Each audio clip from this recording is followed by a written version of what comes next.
So let's go to the NRA. Let's bring up Rachel, and there she is. Good morning, Rachel. How are you? Hey there, how are you? So tell us where the NRA is on our border issues. Well, I heard what you were saying before, and there is so much misinformation out there, and it's being perpetuated by Secretary of State Hillary Clinton, by our Attorney General Eric Holder, by the Obama administration, and by our liberal media. You hear this number thrown around so much, this 90% of guns in Mexico are coming from the U.S. And I think that everyone has said that. Dianne Feinstein said that in the March 17th subcommittee hearing, and that number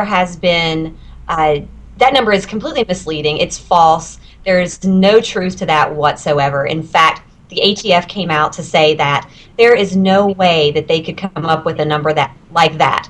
The Mexican government is not sharing information with the United States, with the ATF or the FBI, and that number was of traceable guns, so guns that could be traced to the United States.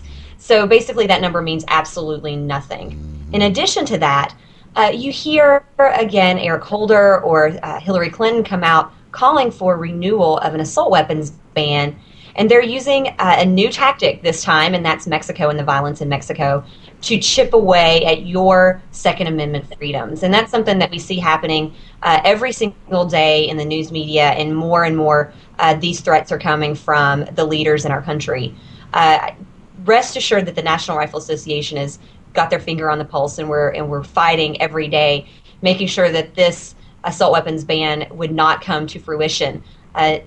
65 Democrats a few weeks ago signed a letter to Attorney General Holder telling him not to reinstate the assault weapons ban. That's good news for gun owners in this country.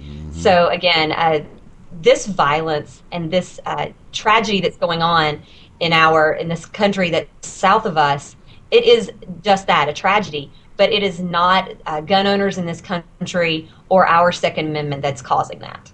And I totally agree with you. And in fact, and I'm not a big subscriber to the New York Times at all. I don't endorse or support even reading the paper. But I believe that I was directed to that article they ran last Sunday. And they ran an article last Sunday, which I think might be worthy of bringing into the conversation. In that article, they said that some 100,000 Mexican national soldiers have deserted the army. Well, hey, guess what? They might have taken their guns with them. What do you think? Absolutely, they took their guns with them. Not only did 100,000 desert the army, but those 100,000 went directly into the drug cartels. Those soldiers are taking those firearms, and these aren't semi-automatic firearms that people are purchasing in the United States. These are fully automatic military-style firearms. In addition to that, a lot of the guns that are being traced back to the United States are guns that the United States government sold to the Mexican government. So there's no way to determine which guns went across our borders legally and which didn't, which is another reason why it's impossible to tell how many firearms are actually going across. Let me point out that these cartels are armed with RPGs. They have helicopters. They have the most military weapons in the world. I mean, they're getting these firearms from all over the world, whether that be from the Middle East or from Russia or from China or from other South American countries. These guns are coming from all over the world. And they're fully automatic, and those aren't the guns that they're getting from the United States. Right. And do you agree with me, Rachel, that this whole thing is being cooked up so that they can attack the Second Amendment that we have here, using this as another excuse to go after our guns? Absolutely. Let's give credit where credit is due. The anti-gun lobby and anti-gun politicians are very savvy when they are coming up with their catchphrases and with their new reasons that the gun laws in this country need to be chipped away. Let credit be given to them. But gun owners are smart, they're savvy, and they will not stand by while Hillary Clinton or Eric Holder lie to the American public about an assault weapons ban. On the Greta Van Sustern show that you were talking about, Hillary Clinton was on there, and she suggested that the 1994 ban banned machine guns, and that a renewal of that ban would again ban machine guns. She's lying to the American public and picking up right where her husband left off. And I also think that another issue that they're having, I think they're trying to close gun shows, and I think that's probably high on their initiative. Also using this same border incident to do that as well. I don't think they've said it yet, but I think it's in there. What's your guess?